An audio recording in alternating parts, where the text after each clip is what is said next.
Special report में सबसे पहले बात पड़ोसी मुल्क पाकिस्तान की, जहां एक बार फिर बगावत की आग सुलगने लगी है। दरअसल करीब 1.5 साल से शांत बैठे इमरान के समर्थक अब सड़कों पर हैं। शहबाज सरकार के खिलाफ मोर्चा खोल दिया गया है और गरीबी भुखमरी से त्रस्त आवाम भी अब इमरान का साथ देने लगी है। मतलब कि जिन हालात के जरिए शहबाज सरकार ने इमरान को बेदखल कर सत्ता हासिल की थी, एक बार फिर पाकिस्तान में वही हालात बन रहे हैं। तुम्हारा साथ भी होगा, मैं तुम्हारा पीछा नहीं छोड़ूंगा। तैयारी करो आप सब। अपने की जंजीरें तोड़ दें, जिंदगी मौत अल्लाह के हाथ में। मेरे पाकिस्तानियों, अपनी सुनाई को पहचानो। शहबाज और मुनीर की जोड़ी के खिलाफ ये इमरान खान का ऐलान जंग है। मैं ये बताना चाहता हूं कि ये जो मर्जी कर ले, मैं खड़ा हूं।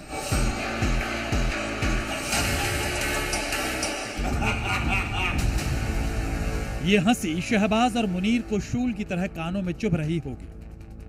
2.5 मिनट के इस वीडियो को पीएम ऑफिस से लेकर आर्मी हेडक्वार्टर में रिवाइंड कर करके देखा जा रहा है। लहू गर्म रखने का है करना, ये इमरान खान की स्ट्रैटेजी।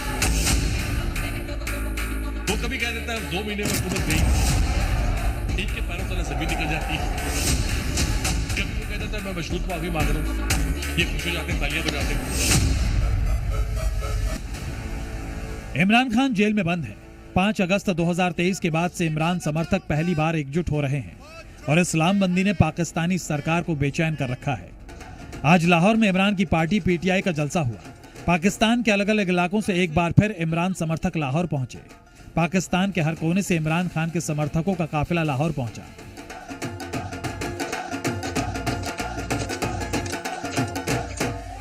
इमरान खान के समर्थन में आए लोगों की भीड़ शहबाज और मुनीर की नींद उड़ाने के लिए काफी है। शहबाज सरकार ने इस जलसे को रोकने के लिए अपनी ताकत झोंक दी, लेकिन पाकिस्तान में बेचैनी ऐसी कि जनता अब सरकार बदलने के बगावत पर उतर आई है। तब आइन कानून कहाँ था जब इलेक्शन कमीशन ने आइन तोड़ा, जब इलेक्शन टाइम पे नहीं हुए तब आइन कहाँ था। हम इस आइन और कानून को नहीं मानते। हमारी पहली और आखिरी डिमांड खान साहब है, हमें खान साहब बाहर चाहिए। पाकिस्तान से लगातार आ रही ऐसी तस्वीरों से साफ है कि पाकिस्तान की आवाम अब बेचैन हो उठी है।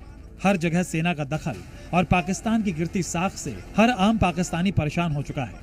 शहबाज इस बात को जानते हैं कि जनता की अंगड़ाई उन्हें सत्ता से बेदखल करने के लिए काफी है।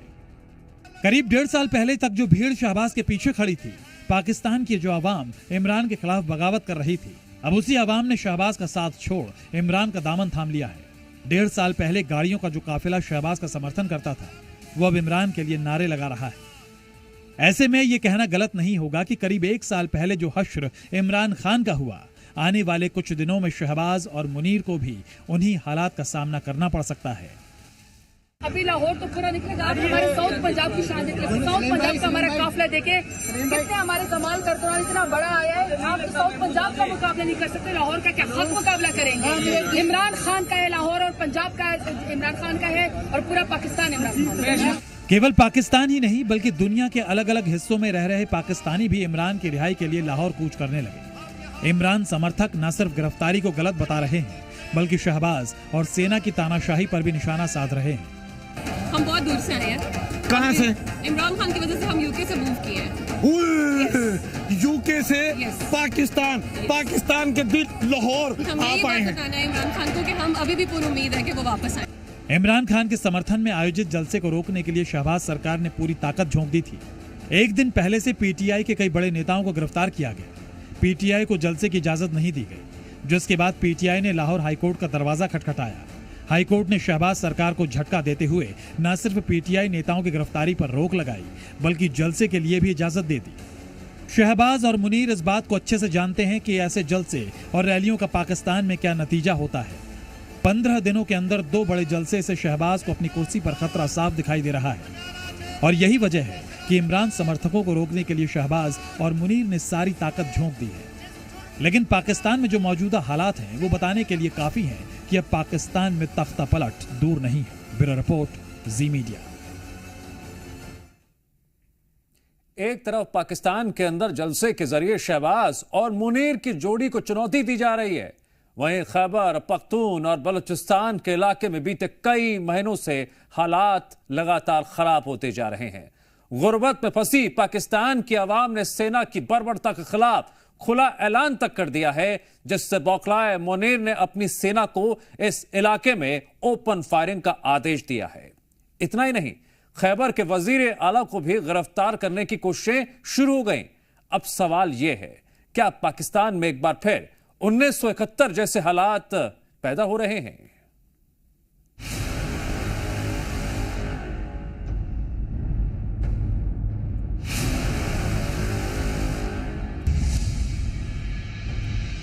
ये खैबर और बलूचिस्तान के इलाके में पाकिस्तान की बर्बरता का एक और सबूत है।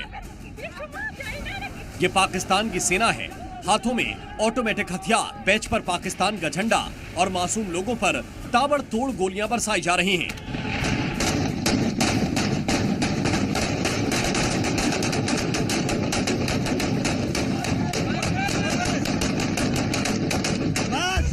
पाकिस्तान के एक बड़े इलाके में सेना मौत बनकर अपनी ही आवाम पर बरस रही है। बलूच और खैबर के इलाके में भी शहबाज सरकार के खिलाफ आवाजें बुलंद हो रही हैं।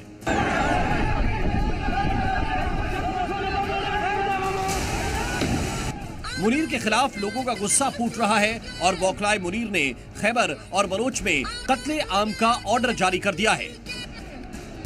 दावा है कि पाकिस्तान के इन इलाकों में बच्चियों और महिलाओं को बंधक बनाया जा रहा है। युवाओं को गायब कर पहले उनके ब्रेन वॉश की कोशिश की जा रही है और ऐसा ना करने पर उन्हें मार दिया जा रहा है।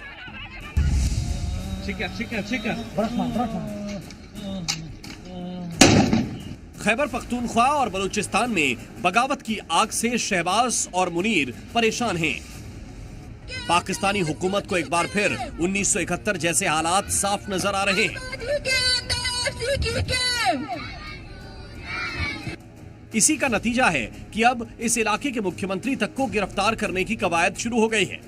अब से थोड़ी ही देर पहले पाकिस्तानी हुकूमत के अंदर आने वाली एक आतंक निरोध अदालत ने खैबर के सीएम की गिरफ्तारी का ऑर्डर जारी कर दिया। वज़ीर आला खैबर पख्तूनख्वा अली अमीन गंडापुर के लिए मुश्किलात। इंसदाद दहशतगर्दी अदालत इस्लामाबाद ने तोड़ फोड़ केस में वज़ीर आला KP समेत PTI के 3 रहनुमाओं के नाकाबिले जमानत वारंट गिरफ्तारी जारी कर दिए हैं। साफ है कि शहबाज और मुनीर को बगावत की भनक लग चुकी है। दोनों जानते हैं कि पाकिस्तान का यह हिस्सा कभी भी 1971 का बांग्लादेश बन सकता है। इसीलिए आवाम के साथ साथ यहाँ के नेताओं को भी कुचला जा रहा है। हालांकि पेशावर कोर्ट ने इस फैसले पर तुरंत रोक लगा दी। बताएं कि वज़ीर आला खैबर पख्तूनख्वा अली अमीन गंडापुर के खिलाफ मुकदमात की तफसीलात से मुतालिक केस का तहरीरी हुक्मनामा पेशावर हाई कोर्ट ने जारी कर दिया है। अदालत ने वज़ीर आला अली अमीन गंडापुर को 5 अक्टूबर तक किसी भी मुकदमे में गिरफ्तार न करने का हुक्म जारी कर दिया है। माना जा रहा था कि खैबर के वज़ीर आला पाकिस्तानी हुकूमत के सामने सरेंडर कर देंगे, लाहौर जलसे में माफी मांग लेंगे, लेकिन उनके समर्थकों ने ऐसी किसी भी संभावना से इनकार कर दिया।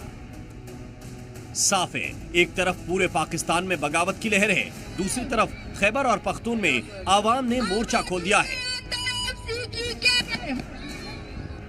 इन इलाकों में पाकिस्तानी सेना अपनी बर्बरता से लोगों को रोकना चाह रही है, लेकिन हालात बता रहे हैं कि जल्द पाकिस्तान का एक और टुकड़ा तय है। Bureau report, C media.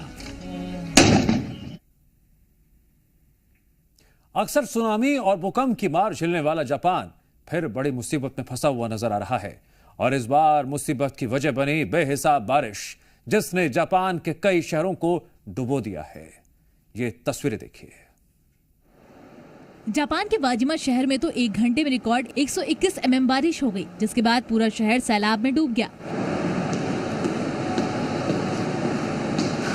भीषण बारिश के बाद लोग घरों में कैद हो गए, पूरे शहर की बिजली गुल हो गई। हालात इतने बिगड़े कि हजारों लोगों को शहर के कुछ इलाकों से रेस्क्यू करना पड़ा।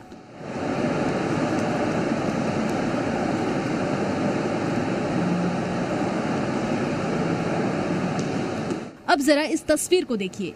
पानी में एक कार अचानक फंस गई और देखते ही देखते तिनके की तरह बहने लगी। सैलाब जिस रफ्तार से आगे बढ़ रहा है, कार भी उसी रफ्तार से डूबते तैरते आगे जा रही है। शहर में ऐसे सैकड़ों कार इस प्रलयकाली पानी की भेंट चढ़ गई।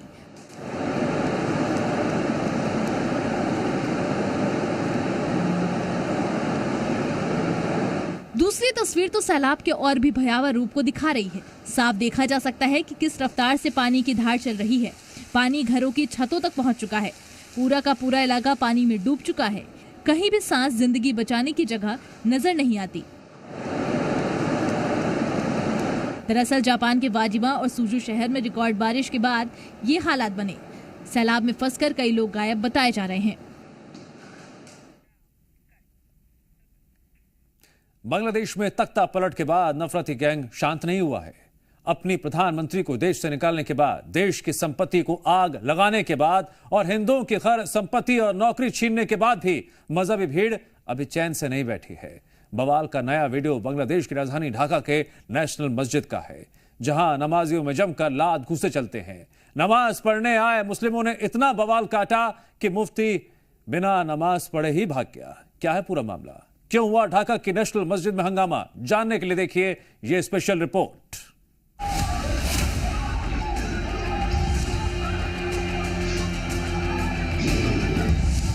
मस्जिद में दो पक्ष भिड़े, जमकर चले लात घूंसे। बवाल जोरदार, बिना नमाज पढ़े मुफ्ती फरार। बांग्लादेश में तख्ता पलट हुआ, हिंदुओं का नरसंहार हुआ। नई सरकार बन गई, लेकिन मनपसंद सरकार बनाने के बाद भी नफरती भीड़ शांत नहीं हुई। अब नया बवाल ढाका के नेशनल मस्जिद से सामने आया है। इमाम पद के लिए नमाजियों के दो पक्ष भिड़ गए, जमकर बवाल काटा और मस्जिद को तहस नहस कर दिया। ये वीडियो सोशल मीडिया पर कल से वायरल हो रहा है।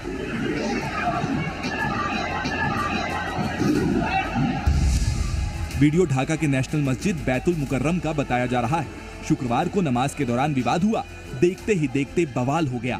नमाजियों में लात घूंसे चलने लगे, लोग एक दूसरे पर हमला करने लगे। जिसके हाथ में जो आया वो उसी चीज से हमला करने लगा।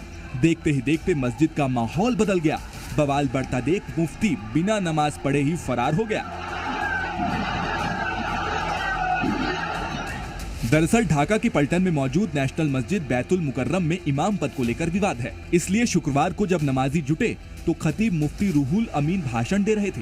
कुछ नमाजियों ने मुफ्ती रूहुल की मौजूदगी में नमाज पढ़ने से मना किया, तो बाकी नमाजियों ने विरोध किया। इसी पर बात बढ़ गई और मारपीट तक पहुंच गई। नमाजियों के जबरदस्त हंगामे में मस्जिद के खिड़की दरवाजे सब टूट गए हैं। कई लोग घायल भी हैं। दूसरे पक्ष ने मुफ्ती रूहुल पर अवामी लीग के लोगों के साथ मिलकर मस्जिद में तोड़फोड़ का आरोप लगाया।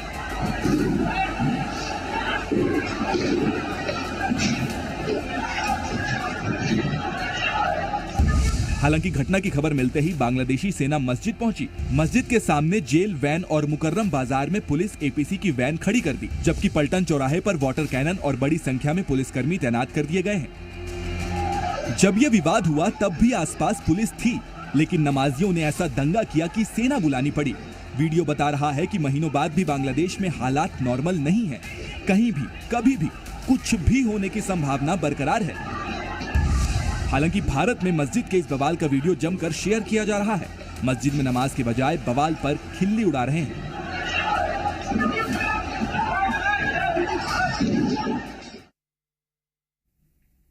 और अब हम बात करने जा रहे हैं रेल जिहाद की। यूपी और राजस्थान के बाद अब गुजरात के सूरत में भी रेल जिहाद की साजिश रची गई। वहां कीम कोसांबा रेलवे ट्रैक पर ट्रेन को पलटाने के लिए ट्रैक पर लगी फिश प्लेट और करीब 1 किलोमीटर के दायरे में लगी चाबियों को निकाल दिया गया, जिससे बड़े रेल हादसे को अंजाम दिया जा सके। लेकिन वक्त रहते इसकी जानकारी मिलने पर ट्रेन को रोक दिया गया, जिससे यह हादसा टल गया।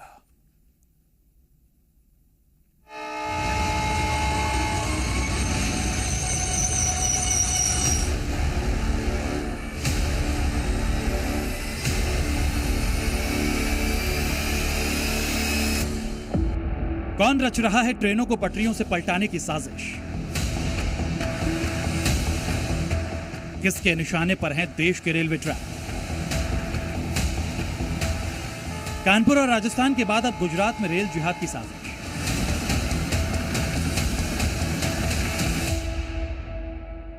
देश के कई हिस्सों में पिछले कुछ दिनों के अंदर रेल को डिरेल करने की साजिश को लगातार अंजाम दिया जा रहा है। शहर बदल रहे हैं, पटरियों से ट्रेन को पलटाने का तरीका भी बदल रहा है, लेकिन कोशिश एक ही है और वो ये कि किसी तरह ट्रेनों को पटरियों से उतारकर मास मर्डर को अंजाम दिया जा सके। अभी कुछ दिन पहले कानपुर में कालिंदी एक्सप्रेस को द बर्निंग ट्रेन बनाने की साजिश रची गई। पटरियों पर गैस सिलेंडर और पेट्रोल से भरी बोतलों को रखकर ट्रेन को पलटाने के साथ बड़े धमाके की साजिश भी थी, लेकिन ड्राइवर की सूझबूझ से किसी तरह यह साजिश नाकाम हो गई। ठीक इसके बाद 9 सितंबर को राजस्थान के अजमेर में रेलवे ट्रैक पर सीमेंट के बड़े ब्लॉक रखकर रेल हादसे की साजिश रची गई, जिसमें आर्थिक गलियारे को नुकसान पहुंचाने की कोशिश के तहत डेडिकेटेड फ्रेट कॉरिडोर को निशाना बनाया गया था, लेकिन यह हादसा भी किसी तरह से टल गया। रेल जिहाद की ये साजिशें अभी भी थमने का नाम नहीं ले रही हैं। यूपी राजस्थान के बाद अब गुजरात के सूरत में भी रेलवे ट्रैक को नुकसान पहुंचाकर ट्रेन को पलटाने की कोशिश की गई, जिसके तहत ट्रैक पर लगाई गई फिश प्लेट के साथ साथ उसमें लगी चाबियों को खोलकर फेंक दिया गया। लेकिन समय रहते ही रेलवेमैन सुभाष कुमार ने निकली हुई फिश प्लेट्स को देख लिया, जिसकी जानकारी उन्होंने डिप्टी स्टेशन सुपरिटेंडेंट को दी, जिसके बाद समय रहते ट्रेन को रोक दिया गया और मामले की जानकारी आरपीएफ और रेलवे की इंजीनियरिंग टीम को दी गई। सुबह 5 से 6 बजे के बीच में कोसंबा किम विस्तार में रेलवे ट्रैक पर ट्रैक की जो फिश प्लेट होती है वो 2 फिश प्लेट एक ट्रैक से निकालकर दूसरे ट्रैक पर रख दी गई है और इसकी जो की होती है पूरे ट्रैक की उसको भी लूज करके इसमें जो डिस्टरबेंस क्रिएट करके करने की कोशिश की गई है। सूरत के करीब कीम कोसांबा रेलवे ट्रैक पर ट्रेन को पलटाने की साजिश रची गई थी, जिसमें फिशर प्लेट के साथ साथ करीब 1 किलोमीटर के दायरे में 71 चाबियों को निकाला गया था, लेकिन कीमैन की चौकसी की वजह से वहां से गुजरने वाली गरीब रथ ट्रेन को पहले ही रोक दिया गया, जिससे यह हादसा टल गया। जॉइंट रखने के लिए सपोर्ट के लिए ये जो जोगल फिशर प्लेट है वो लगाया जाता है और इसी को निकाल के कुछ असामाजिक तत्वों ने इसको ट्रैक के ऊपर रख दिया था और ट्रेन को पटरी से उतारने की एक बड़ी दुर्घटना को अंजाम देने के प्रयास किया गया था। वहीं मौके पर पहुंचे रेलवे कर्मचारियों ने ट्रैक को ठीक कर दिया है, जिससे ट्रेनों की आवाजाही फिर से शुरू हो गई। रेलवे पुलिस सभी यहाँ घटनास्थल पर मौजूद है और जो घटना को प्रयास किया गया है उसी के संदर्भ में तफ्तीश जारी शुरू कर दी है। हाल जो रेलवे ट्रैक है वो पूरी तरह से कार्यरत हो चुका है और तमाम प्रकार से सभी जो ये घटना को अंजाम देने का प्रयास किया गया है उसी के चलते यहाँ पे पूरी तफ्तीश शुरू कर दी गई है। संदीप वसावा, जी मीडिया, सूरत। तिरुपति बालाजी का प्रसाद रामलला के प्राण प्रतिष्ठा के कार्यक्रम के दौरान अयोध्या धाम पहुंचा था। इस प्रसाद को राम भक्तों ने ग्रहण भी किया था, लेकिन जब से लड्डू प्रसादम को लेकर विवाद छिड़ा है तब से विवाद गहराता जा रहा है। अब पहली बार मंदिर के मुख्य पुजारी से लेकर बड़े संत भी इस महापाप की खबर से बेहद गुस्से में है।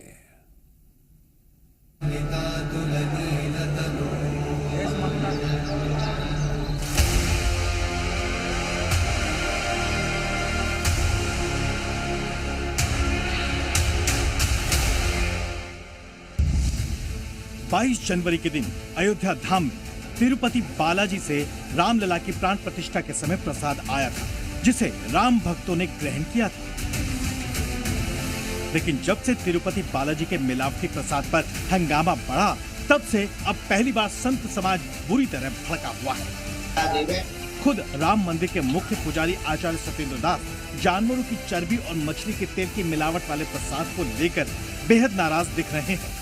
अब आगे की कार्यवाही ये सरकार के ऊपर निर्भर करता है और उसकी कार्यवाही करें और उसमें दंडनीय अपराध है और इस पर उसको दंड देना चाहिए। जो इस तरह से हमारे जो सनातन धर्म है उस धर्म को विनष्ट करने के लिए प्रयास किया, उस पर यह कार्यवाही होनी चाहिए। जबकि देश के अन्य हिस्सों से भी संत समाज इसे सनातन धर्म के खिलाफ सुनियोजित साजिश करार दे रहे हैं। बागेश्वर धाम के धीरेन्द्र शास्त्री ने तो दोषियों को फांसी पर चढ़ाने तक की मांग कर डाली है। हम तो चाहेंगे कि वहाँ की सरकार सख्त से सख्त कानून बनाकर उन दोषियों को फांसी की सजा देवे। अगर भगवान के प्रसाद में चर्बी का प्रयोग किया गया या मछली के तेल का प्रयोग किया गया, इससे बड़ा वर्तमान में भारत में कोई दूसरा दुर्भाग्य नहीं हो सकता। तो वहीं मशहूर कथावाचक देवकी नंदन ने भी तिरुपति मंदिर के प्रसाद में जानवरों की चर्बी और मछली के तेल मिलाने की खबरों पर नाराजगी जताई। इन सब के पीछे कौन सा है, कौन व्यक्ति है, पहले ये पता करें और फिर इसके अगेंस्ट में इतनी कठोर कार्रवाई हो कि दोबारा किसी का साहस न हो सके। ये मैं भारत सरकार से और सुप्रीम कोर्ट से भी निवेदन करूंगा। यही नहीं, राजनेता भी ऐसे काम करने वालों को मृत्युदंड देने तक की मांग कर रहे हैं, जबकि इस मामले में बीजेपी और कांग्रेस आमने सामने आ गई है। तो ये बहुत ही दुख की बात है, लोगों का धर्म भ्रष्ट करना। जैसे मैं खुद ही कल आपको सच बताऊं, जब मैंने टीवी पे देखा तो मैं भोजन नहीं कर पाया, क्योंकि मैंने भी कई बार वहाँ का प्रसाद खाया है, तो मुझे लगा कि पता नहीं मैंने कौन सी चर्बी खाई है। पहले सारी जानकारी इनको सार्वजनिक करनी चाहिए, ऐसे सिर्फ एक लैब रिपोर्ट निकाल के दे दी। मुझे बताइए, इसकी तह तक जाना है हमें, बताइए कौन जिम्मेदार है, नाम बताइए, कैसे जांच होगी, कितने दिन में जांच खत्म होगी, कौन सी कार्रवाई आप करेंगे, ये सब जानकारी मुझे चाहिए। आपको बता दें कि तमिलनाडु के डिंडिगुल स्थित AR डेयरी फूड तिरुपति मंदिर प्रसादम के लिए घी सप्लाई करता है। इसे अब FSSAI द्वारा शो कॉज नोटिस जारी किया जा चुका है, जबकि कंपनी का दावा है कि उसने केवल जून और जुलाई के महीनों में ही दूध सप्लाई की थी। उन्होंने कहा कि जब भी मंदिर को दूध भेजा जाता था तो मान्यता प्राप्त प्रयोगशाला रिपोर्ट भी दी जाती थी।